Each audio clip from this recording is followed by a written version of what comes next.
всегда готовимся к этому вместе совместно с районными руководителями. Но в этом году мы, учитывая и нынешнюю ситуацию, учитывая, насколько увеличится рост туристов, гостей в Абхазии, уже более расширенное министерство, МВД и вице-премьером, в первую очередь, решили обсудить этот вопрос уже вот в таком ракурсе расширенном, потому что задач очень много.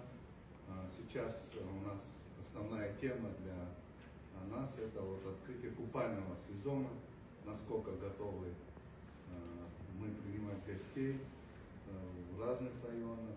Это связано со многими проблемами, вопросами, в первую очередь это финансирование, подготовка пляжей, подготовка спасателей и так далее. Там много вопросов, и поэтому для нас очень важно это вот наше взаимодействие.